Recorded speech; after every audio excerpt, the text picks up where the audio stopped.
Hey guys, what's going on? It's Broken Nose Gaming here. And like I said, for this video, I am back for the third week of the auction.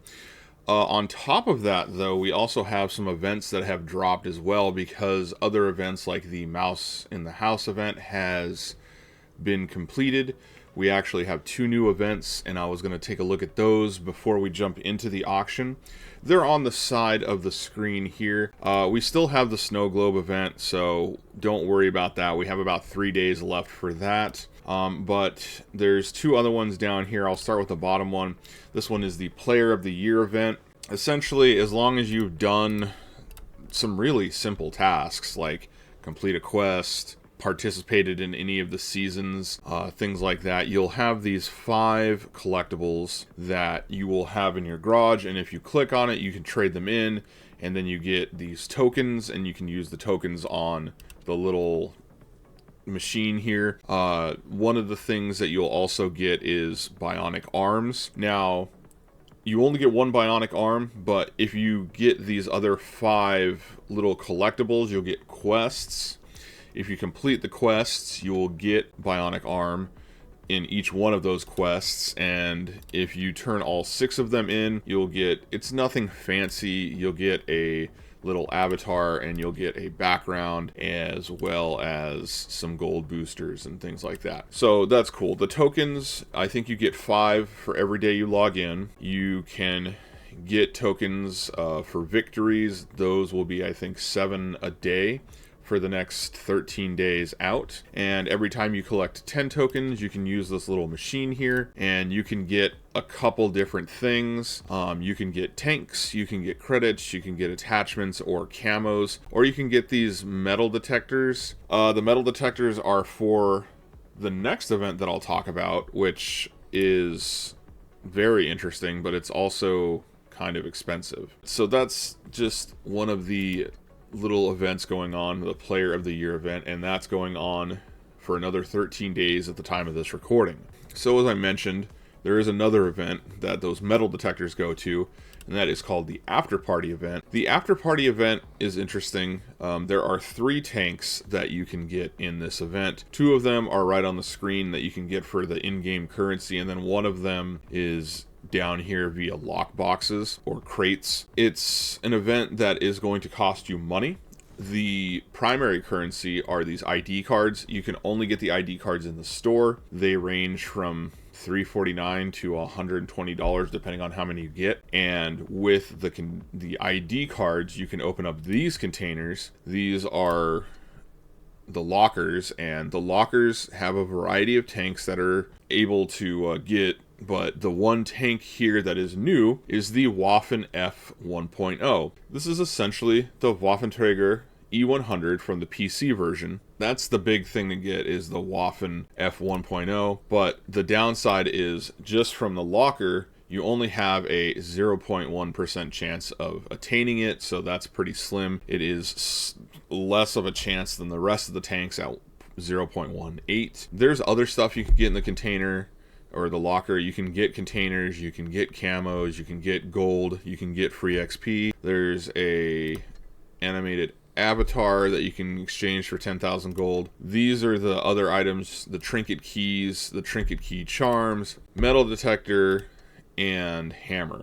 So those are the other currency pieces. So the metal detectors you can use on these containers here. You can get a collect 'em all container, customization container, or a quest container. And then the hammers you can use to get either the tier 9 Chinese heavy, the BZ 176. The other tank you can get is the MBT-B. Now there is the final container that I was going to mention, and that container is the one that you open with the trinket key. It's called the After Party container, but it has all the same rewards. It's just the drop chances are a little bit better for the Waffen F 1.0 at 3%, but there are no charms for the Waffen. There's no guarantee you're going to get this tank. Personally, like I said, I don't think I'm going to spend money on this event. This event is going to go on for another 13 days as well, just like the Player of the Year event. But those are the two events that have started. Let's go ahead and we'll talk about week 3 of the auction. There are 9 tanks that have been released for week 3. We have the AMX M4 Model 54, the Kuro 45T, the Object 752, the Cobra, the ST62 version 2, the AMX Defender, the Emil 1951, the Titan Charioteer, and the Type 62. As usual, I will go from tier 10 to tier 7. This is a pretty good lineup. I will say though that the first 2 tanks that I go over may not be there at the time this video drops, because at the time of this recording they were at 100 each. But let's go ahead and we'll jump into this really quick. So the AMX Model 54 is a tier 10 French heavy. It's kind of like the bigger brother to the AMX Model 49, the tier 8 version. It's fairly strong. It's got a pretty good armor layout. It's got a pretty good gun. They used to have a couple consumables on here that were pretty neat that they took away. Tungsten shells was one of them. They gave it sandbags. The gun is fairly good. It's a 130, can do 450 damage. It only takes about 10.5 seconds to reload. I like this tank. I don't play it often. As a matter of fact, I haven't played it since the rebalance. This one obviously was sought after because, as I said, it is down to about 100 at the time of this recording. Our next tank in tier 10 is the Kuro 45T.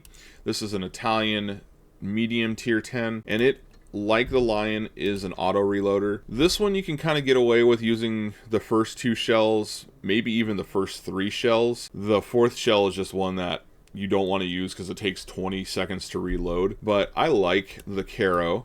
The Kuro was fairly strong when they released it. I do know that, again, when the tier 10 rebalancing happened, it also got some adjustments that some people weren't too happy about. Just like the AMX, this was also a sought after tank, and people have been picking it up. It may be gone by the time this video drops, but let's go ahead and we'll move on to tier 9. So starting in tier 9, we have the Object 752. I've gone over the 752 before. It's still, I consider, a strong tank. It's got that same sort of turret setup as the M4Y does, where there's a cutout for the main gun. It's an oscillating turret, but there's kind of this bigger, more sturdy armor plating in the front. The lower hull and all that stuff isn't great, but it can still bounce some shots. This is one of those 2-shell autoloaders where you can dump out 2 shells and the reload time isn't too long when it comes to reloading the magazine. I like the 752. When the 752 first came out, it was considered very strong. It's still considered strong. It's just as time goes on, power creep and knowledge about tanks will sort of make them less powerful than they used to be because people learn how to counter and deal with them. I like this tank. I would recommend this tank if you don't have it. And up next in tier 9 is the British medium, the Cobra. The Cobra I've done a video on already.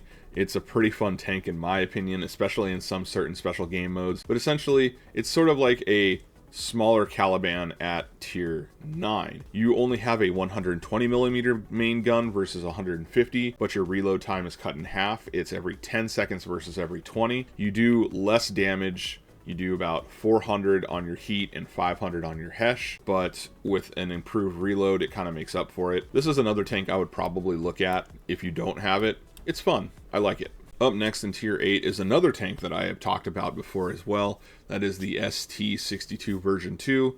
That is the small, sort of very curved and angled hulled Soviet medium that's pretty tiny compared to its siblings. I won't go into it too much. It was kind of an all-rounder tank. It didn't do any one thing really well. The armor layout can give you some troll bounces because of the angles and the curves. The guns, fairly average for a Soviet medium, not a huge long reload, and fairly decent alpha, and it's pretty mobile. I don't have a lot more to say on this tank, so if you haven't picked it up and you're still interested in it, you still have an opportunity to do so. So up next in the tier 8 auction list is the AMX Defender. The AMX Defender obviously is part of the Defender series. It's kind of an interesting tank. It's like if you took an AMX 1375, gave it an extra shell in its magazine, and put it in tier 8. It's mobile, which most of the French AMX tanks are, but the difference here is the main gun. So like the AMX 1390, the main gun is a 90mm and you get 3 shells. Here it's a 75mm. It has okay pen, and it has 4 shells versus 3 like on the 75 version in tier 7. It's a little different play style. You're not going to do as much alpha per shot, but you have 4 rounds.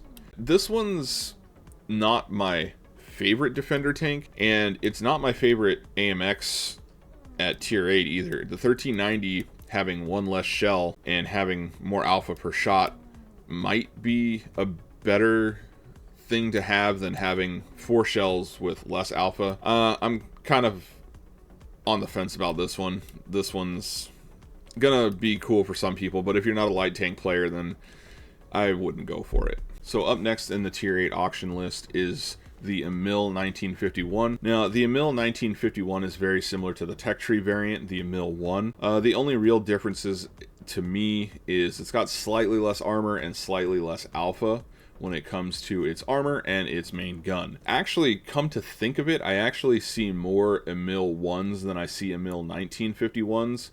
So the Tech Tree variant might be better overall than the Emil 1951. It's an interesting tank. The one thing I like about the Emil series is its turret is very angled. It also does a very good job of hull down. With the Emil 1, you have even more armor on the turret than you would the Emil 1951. So if you have the Tech Tree variant, I don't think you need this one. This one I got because I haven't ground out the Emil series tanks yet. So after playing this one, I probably will. I don't think this is a tank that you necessarily need just because the Tech Tree version does seem to be better than it. I don't know. I'm on the fence on this one too. And for the last tank in tier 8 on the auction list, we have the Titan Charioteer. The Titan Charioteer is a little different from the Tech Tree version, but I don't think it's better than the Tech Tree version. The only thing the Titan version has over the Tech Tree version is the dynamic armor consumable,